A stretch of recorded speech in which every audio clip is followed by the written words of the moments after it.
All right, so my husband had a few people at work ask about my tips on sourdough. And at first I didn't think like I really had any tips, aside from like just don't overcomplicate it. But hi. Who are you talking to? I'm making a video. But then I thought I would just go ahead and like record what I do because it's not that complicated.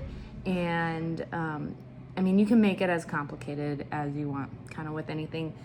If you want to like use your gram scale to measure everything out, if you want to, you know, check the temperature of your water and all of that, like more power to you, go for it. But you don't need to do those things. And I've come to that conclusion over the years of doing this, that like it can be really relaxed.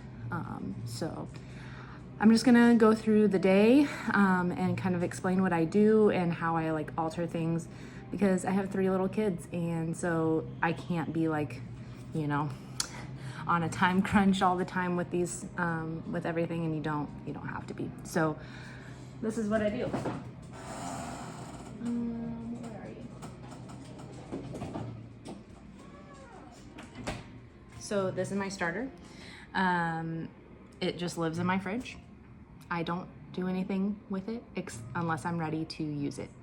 I do use it at least once a week to make sourdough, but it's definitely gone 2-3 weeks, I think, without being used. And if I'm not going to use it for like that 3 weeks, I will probably give it a little feed just to make sure it stays alive. But when it's in the fridge, it's just kind of dormant, and you don't really need to do much to it. I don't keep very much. I literally just keep what is coated after it comes out. So there's a tiny bit in the bottom. Whenever I rotate this, which is just like basically when the top gets crusty, I could definitely make a new jar of this. Maybe I will this time. But I just feed it a little bit more. And then I grab out what I want in the next jar and then use the rest. So I'll show you how I do that, because this one could definitely use a new home. So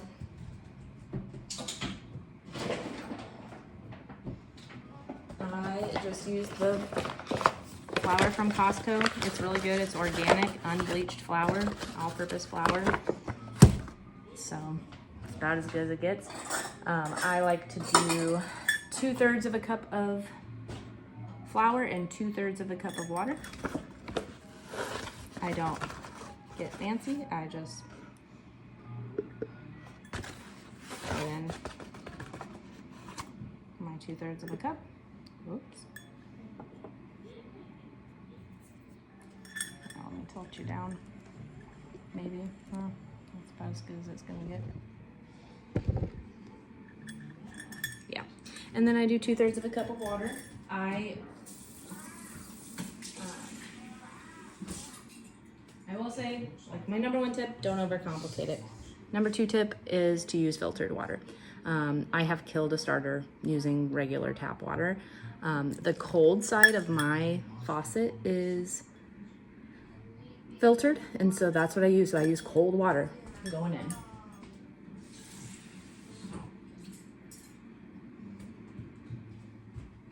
But before we had the filter, I did just get bottled water that I used strictly for my starter, and that worked well.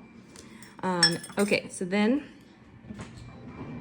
you don't have to use this. Where are you?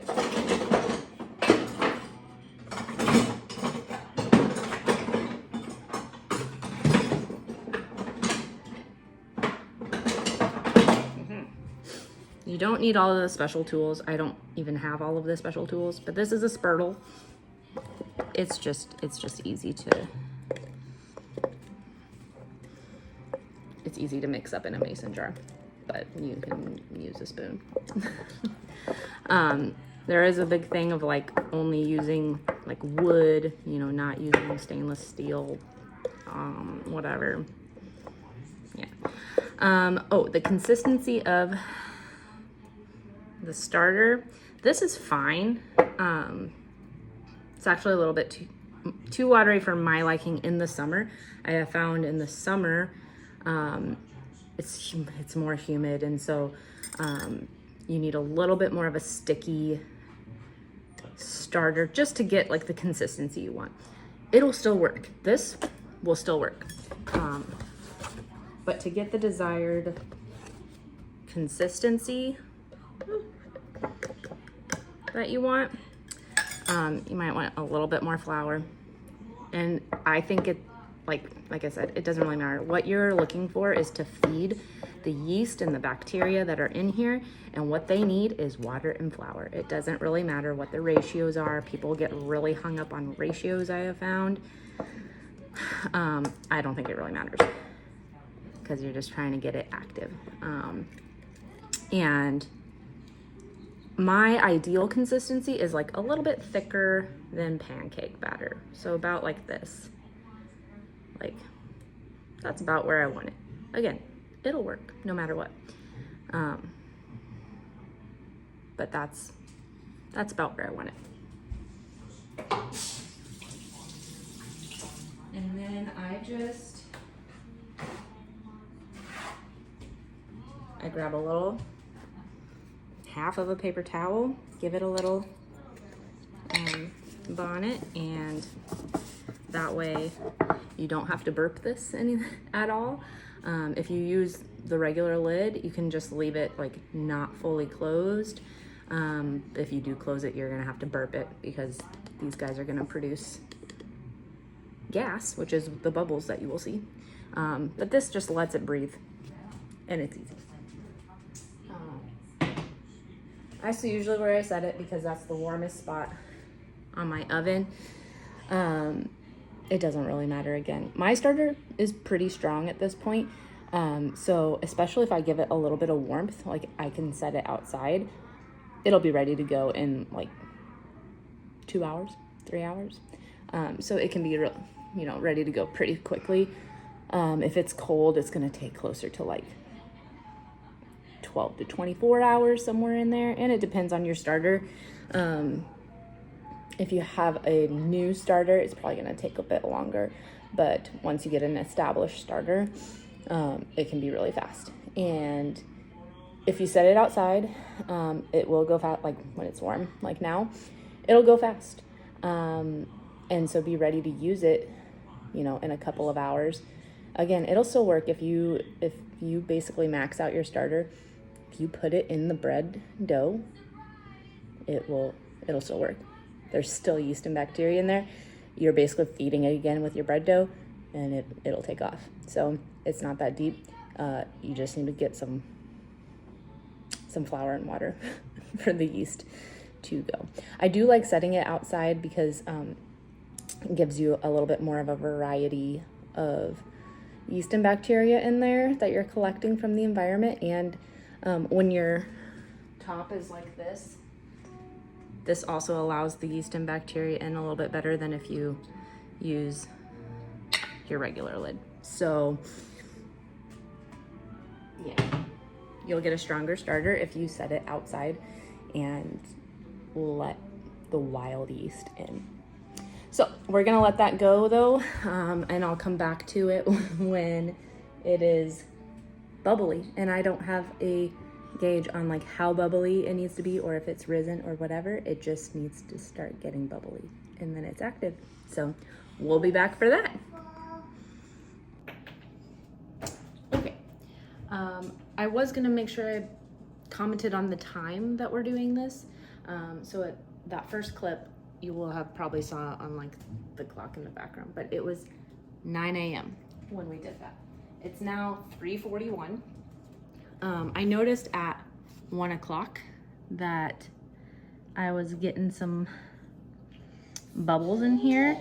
So at 1 o'clock, I totally could have taken this and done what I need to do. That was just not the time for me. I was getting kids down for naps. So again, I don't fret about this. So this is really all I look for. Do we got bubbles going? Yes, this has doubled in size. It'll probably, if I left it alone, get up to here. I don't need it to do that. This tells me, hey, things are active. We're ready to go. It's moving through the flour that I put in there. So huzzah, we can go. Sometimes I will feed this and kind of forget about it, and then it'll be bedtime and I can't do stretch and folds and stuff. So if that happens to me, I just stick this guy in the fridge, and then I come back to it whenever I get the chance. And that is one of the great things about the sourdough is you can just come back to it. You can pretty much pause at any point and then come back to it when you're ready. The fridge is your ultimate pause button, so use it. So yeah, you can throw this in the fridge and use it when you're ready for it, or keep on trucking, which is what we're gonna do. I will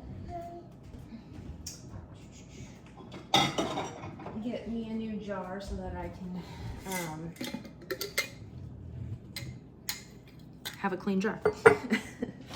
So I'm just gonna take a little spoonful. That's kind of gross. I'm gonna take a little spoonful of it and just pop it in here. It's not very much. You do not need very much. You know, per the Bible, a little yeast will leaven the whole batch. So you do not need much. You don't even need as much as I'm taking. But I just am taking a little spoonful and putting it in the bottom. I'll scrape out a little bit more when I'm done, but that's all you would need. Set that aside. So now I just get my big glass bowl. The one that I normally use is occupied by some watermelon. So this is not my favorite bowl, whatever. Just get a big glass bowl. It's not my favorite because it doesn't have a lid, so I have to use plastic wrap. Then my recipe is pretty basic. It's 2 cups of water, about a cup of starter. I just dump it in, and then 4 cups of flour, and then and a tablespoon of salt. I forgot that one time. It matters. So let me get my water. And again, I'm using filtered water here. I don't get warm water because my warm water is not filtered.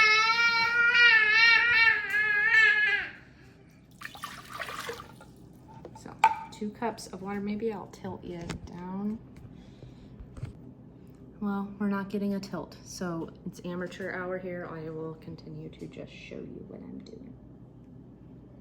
2 cups of water. And then your starter, I do not measure it. I just dump it in until it stops going. That seems pretty good. And so, if I was keeping this jar, this is all the starter.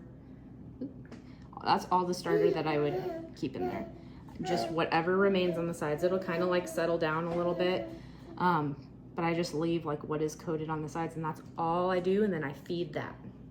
I'll scrape this out a little bit and get some more in my clean jar, just because why not?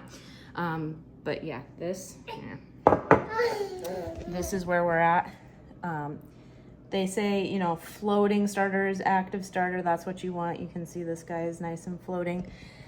Definitely have used a starter that, you know, doesn't float.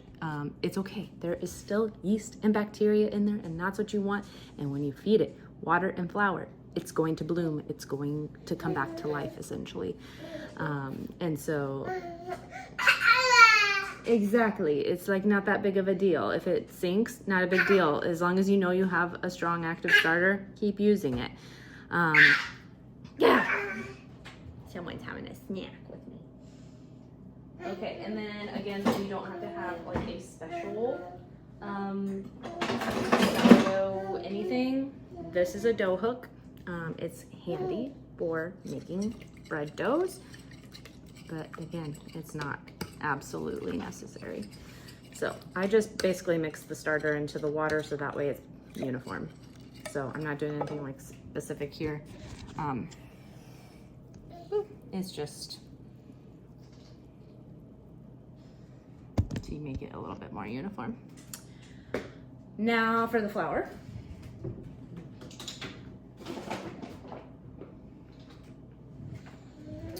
I do use fresh milled flour on occasion, but it does taste better with like this flour that is devoid of a lot of nutrients, but especially if you have someone that's not used to fresh milled flour and a little bit more dense of a dough, they will like it better with this, aka my husband. So the children don't really mind it as much. They will eat it with fresh milled flour. I usually, if I do it, I do 50-50 because it's pretty dense. It gets you a different consistency, so it's for another time. We can talk about it another time. But I don't measure out my flour like on a scale. I just get it in here, tap it off until it's roughly level, and you pour it.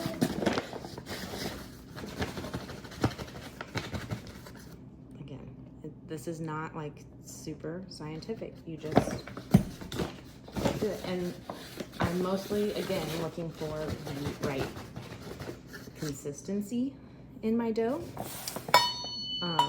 So that matters more than the exact measurements. Changes time of year on how, and yes, this is how I measure my salt.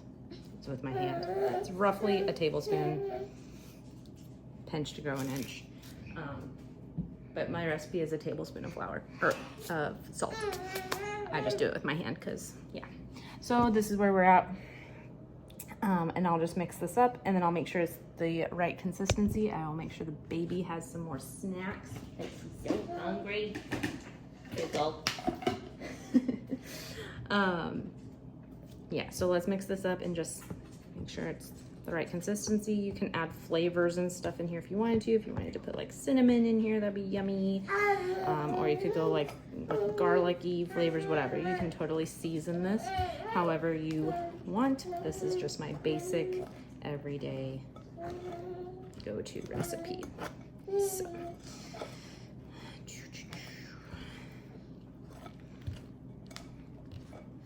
I wish you could see what I'm doing. I just can't get my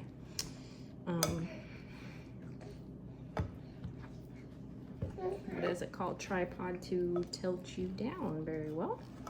So this is what you get. So this is kind of where we're at this moment. I'm just trying to get everything incorporated. This like a little bit of dry stuff will absorb over time. And what I'm looking for is like a shaggy dough. This is fine, like can stop here. If I was in a rush, I wouldn't care and I would leave it. I think it just needs a little bit more. And this is just like, as time goes on and as you do it, you will, you'll get the feel of it. But I just feel like it needs a little bit more flour. And again, like time of year does make a difference. So right now it's hot and humid. And so my doughs tend to be a little bit more wet versus in the winter time, they tend to be a little bit more dry. And so I don't find myself adding more flour. But again, we did it pretty nonchalantly. We didn't measure out exactly how much flour, so I couldn't tell you. I'm gonna have it, it's gonna be different, you know, each time you do it, if you do it the way I do it. So you just kind of have to feel it out, right? Yeah. Okay, so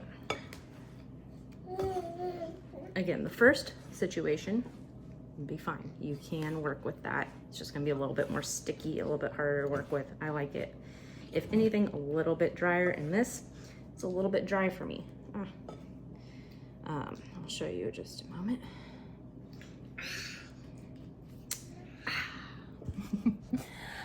So this, it's a little bit on the dry side. Again, this like dry flour will absorb with some time, but it's still on the, it's still considered like a shaggy dough. But this is gonna be a little bit easier to work with than before I added that little extra hint of flour. So I'm just gonna work it a little bit more, try and get that flour mixed in. I'm not necessarily, this is not like me kneading the dough. I'm just trying to get all that flour absorbed and the consistency where I want it. So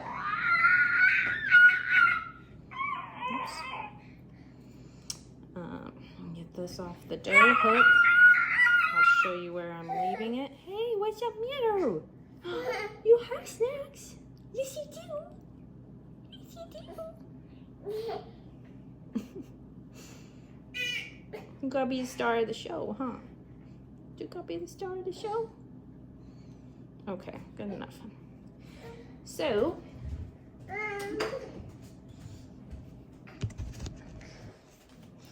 this is where we're at. This is our shaggy dough. You'll see that those little dry bits are going to absorb when we come back to it. And it'll be ready to do stretch and folds. So normally I would leave this for about 20 to 30 minutes. So we'll try and come back to it roughly around 4:15. Again, this is the simplest, most nonchalant shower dough that you can get. So if I get back to this in an hour, hour and a half, and not in 20 minutes, it doesn't matter. It doesn't matter. It'll be fine. So I'll just cover this with a wet towel and come back to it whenever I get to it. Don't eat me. Okay. It is 5:05, not 4:15. So, you know, get to it and get to it. I just had my dough resting under my wet towel. I am going to just wet my hand with some water. That just prevents it from like sticking to your hand. And then I just go in, try and do this. And I grab it and then I, fold it. And then I grab it, fold.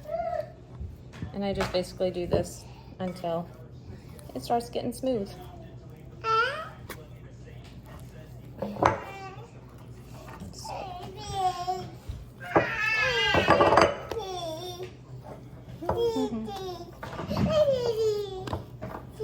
Hi, buddy. So there you can see it's gotten a lot smoother in that process of just stretching and folding it. I'll just leave it covered now at least 30 minutes. And a lot of times it's a lot longer than 30 minutes. So we'll see. Okay, maybe you'll be able to see this. We are an hour later, it's 6:04.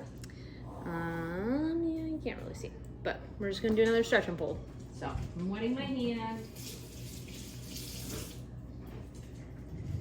And this is what we are looking like. It's just kind of flattened out a little bit. So I just grab it, stretch, stretch. So now you can see like this stretch is not as long as the first time I grabbed it. So that means it's just kind of tightening up. We're developing more gluten, and then I just kind of form it into a nice little ball. And then I will let it sit. Really, at this point, you can bake it. I have definitely done like 2 stretch and folds and baked it from there. It's just gonna get better the more stretch and folds you do to a point. So we'll come back in like 30 plus minutes, however long it is, and we'll do at least one more stretch and fold. Okay, it is 6:25. I just like cleaned the kitchen up real quick. And so we are like less than 30 minutes from when I did the last stretch and fold. But theme of the video, it doesn't matter. It doesn't matter. It had some time to rest. We're gonna stretch and fold it again and it'll be fine. So I'm gonna wet my hand. And I'm gonna stretch and fold one more time. Here's what we're looking like. Mommy, who are you talking to? The video. Oh. Stretch. And see, this time it came like sprung together a little bit faster. So. Mommy, I'm wearing this. I have to put some jammies on. It's a little bit early for jammies, girlfriend. But I'm doing. You're okay. Just go play outside. Well, I will stay. So that's what we're looking like now. A little bit more formed. This is where you can totally stop. And a lot of times I do, and I probably will do one more stretch and fold tonight. But you can totally stop here. My goal is always like 3 or 4 stretch and folds. So we'll do 4 tonight, unless I forget. So we'll come back and do this one more time, and then I will toss it in the fridge. No, we're not tossing it in the fridge yet. We're gonna let it rise overnight. It depends on the time of day when I let it rise and all that. We'll get into it when it's time for that. Okay, we'll be back for one more. Okay, we're back for our last stretch and fold. I have my wet hand. This is what we're looking like. It's just kind of settled out.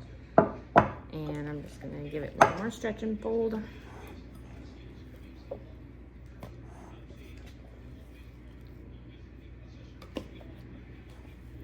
And then you just kind of shape it into a little ball. Oh, and time-wise, it is 8:31. So we just got kids to bed. Obviously, it's been more than 30 minutes. Again, doesn't matter. That's what we're leaving her with. I am just going to throw a wet towel on top of this, leave it for the night, and then we'll come back to it in the morning. I'll really just pop it in the fridge. You can bake it straight from like proofing, but I find that it's almost a little bit, like you need it to kind of firm up in the fridge a little bit to be able to shape it the best. So you can do it, it doesn't matter, but it works a little bit better if you're able to get it some fridge time. So on nights like this where I get my stretch and folds done at the end of the night, then I will just leave it and come back to it in the morning. If I did like stretch and folds in the morning, for example, like if I did my starter at night and then started everything first thing in the morning, I would let it proof throughout the day, and then at this point in the night before bed, I would pop it in the fridge, and then you could bake it the next morning. So just kind of work with whatever time frame you have. But for now, we will just let this rise overnight. It'll probably roughly double in size. It might bubble up to the top of this. And then after that, I'll just put it in the fridge. So see you in the morning. Okay, it is morning. So we are just going to pop our dough. That's what it's looking like. I'm just gonna pop it into the fridge so that it is a little bit easier to handle. So I'll do that for at least a couple of hours before I bake it, so that it's easier to shape. Okay, it is now 9:30. I think when I talked to you last, it was like 6:20. So we are going to get ready to bake. I bake at 450 for an hour. Get that going, and then I also preheat my Dutch oven in the oven while it's preheating, so that way you're putting your dough into a hot pan.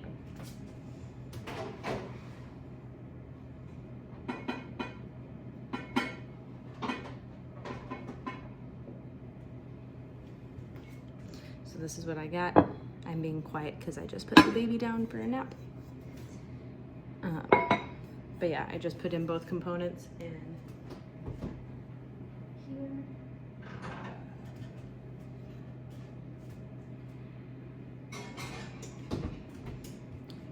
And so that will preheat, and then I'm gonna get my dough out, and it can kind of come back to a slightly room temperature after I've shaped it. So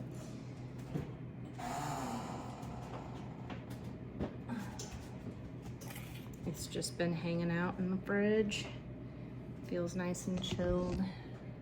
I could chill it a little bit more to make it a little bit easier, but we need this for lunch, so gotta go. I just grab a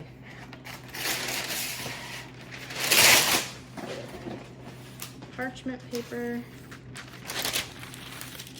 I wish this was easier to see, but here we are. I'm gonna wet my hands. And then I just like come in and grab out the dough. It's gonna be a little bit stuck to the sides.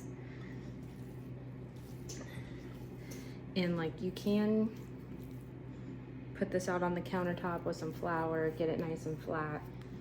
I just find that I don't have time for that, and it doesn't matter. So I just kind of stretch it out into a semi sort of rectangular situation, and then I just roll it one way so that it's kind of like a log like that, and then I do this. It's not going to be the most tight thing. Sometimes I will get a big air pocket in there, but most of the time it's fine. And then I just kind of pinch the bottom. So you have this little tightly wound ball. Set that on your parchment. At this point you could score it. I don't have a fancy, I can't even remember what it's called, the blade. I don't have a fancy blade. If I do, whoops. I literally just use this little paring knife, but recently I have not even been scoring it, just let it bust wherever it wants, and it's usually, it busts kind of on the side, bust, I don't know what else to call it. So scoring is supposed to help you kind of control that. I found that it still kind of does what it wants to a degree, and yeah, again, it doesn't really matter. So I'm just not gonna score it so that you can see how it comes out not being scored. So I'm gonna get a little bit off kilter on my paper.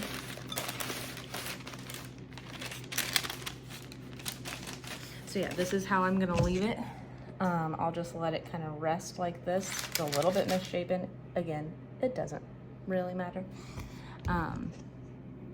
So I'm just going to let this rest while the oven preheats. And once the oven gets preheated, I just pop this into the Dutch oven, throw the lid on, and then I set a timer for an hour. I don't take the lid off. I've done that before where I do half the time with the lid on, half the time with the lid off. Again, I found out it doesn't really matter, at least not with my oven in my situation. So I would just recommend playing with it and seeing what works best for you. But for me, it's also easiest to just throw it in for an hour, leave it covered. It still gets nice and brown and golden on top. And yeah, so we will come back when the oven's preheated. I'll throw it in, and then it'll be an hour, and then I'll show you the finished result. All right, timer just went off. So let's get our bread out, and I will show you what we're working with.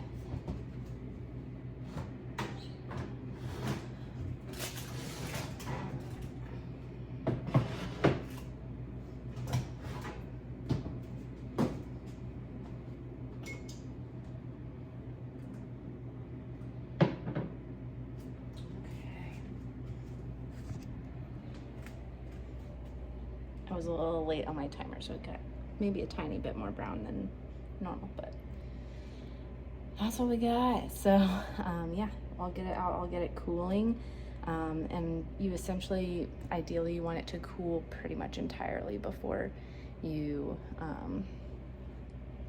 slice into it, but I will show you what a slice looks like, just for completing the project. So yeah, I'm just gonna put it on cooling rack. It's gonna cool completely, and then we will cut it open. Okay, I was just going through and like editing some things, and I wanted to pop in because I realized I don't think I said anything about this. But when I put my dough in the fridge, you can leave it in the fridge for like a week. You know, I usually cap it at like 3 days, and it can over ferment in the fridge. So you just kind of have to know your dough and know your fridge, I guess. You know, if your fridge is a little bit on the warmer side, then you're gonna run more of a risk of it over fermenting, which is where it just kind of becomes like a soup. That has happened to me before, when I push it like 5, 6, 7 days. But if you have a cold fridge and you can really make that yeast go dormant, you can definitely keep it in there for like a week. But usually I go, you know, 3 or 4 days is as much as I really need to before I bake it. So it is nice because you can prepare that dough and then throw it in the fridge for until you're ready. So I wanted to throw that in there because that's another thing that, like, you don't have to get hung up on, you know, how does it have to have 24 hours in the fridge, or the longer you leave it in the fridge, it's going to get more and more of a sour taste to it. So there is that. But yeah, you don't have to overthink it. You can just pop it in the fridge until you're ready to bake. So there's that. And then I don't think I specifically said, but with my starter, like, all I did was put it back in the fridge. It was in that new jar now, and I just put it, I didn't feed it any extra. I didn't do anything. I just put it back in the fridge. So again, you don't have to overcomplicate it. And I think that is pretty much the things I wanted to reiterate. I will say, I was going to show my actual recipe, because it looks very intense. Because there is a lot of steps. I mean, as you've seen, like, there's a lot of steps to this. But it's mostly just sitting there. Like, you're not doing a lot of this. It's just sitting for most of it. So like here, oh, it's backwards. There's the recipe. So it's like super intense. But it's just a lot of steps, and I don't even look at the recipe anymore because I've done it so many times.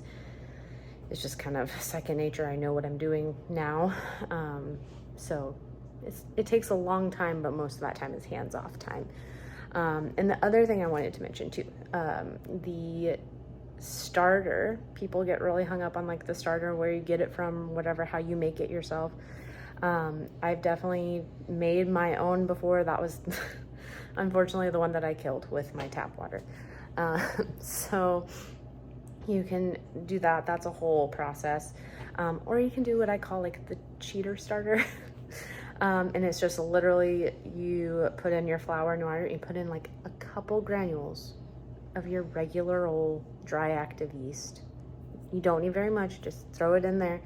And then you just kind of feed that a few times. After, there was a study done on this. I don't know the exact numbers, but after a certain amount of time, which was not very long, I want to say it was like 5 feeds, 5 generations, something like that. The yeast strains were totally different. So especially if you do what I said, like putting it outside, you're going to get a lot of different strains of yeast and bacteria in there. So that's a good way to kickstart your starter and then just roll with it. And you will gain wild yeast over time. And like mine's been going for over 2 years now. So yeah, just want to jump in and say those things, and then yeah, enjoy the rest of the video. Okay, so now that it's not steaming hot, I can show you a little bit more. This is our loaf. It's been unscored, so you can see it just kind of busted on its own. So that's just the risk you take with, you know, not scoring it. But yeah, I think it looks good to me. So we're gonna cut into it. I'll show you. See what the crumb looks like, or yeah, that's what they call it, right? Crumb. Aaliyah, just a moment. So yeah, there it is. Nice, bouncy. Lots of little air pockets in there. So looks good to me. We'll slice this up. I always cut it like straight in half, and then I slice it this way. Obviously, you can do whatever you want. I better go get this baby some bread. Goodbye, have a good day, and God bless.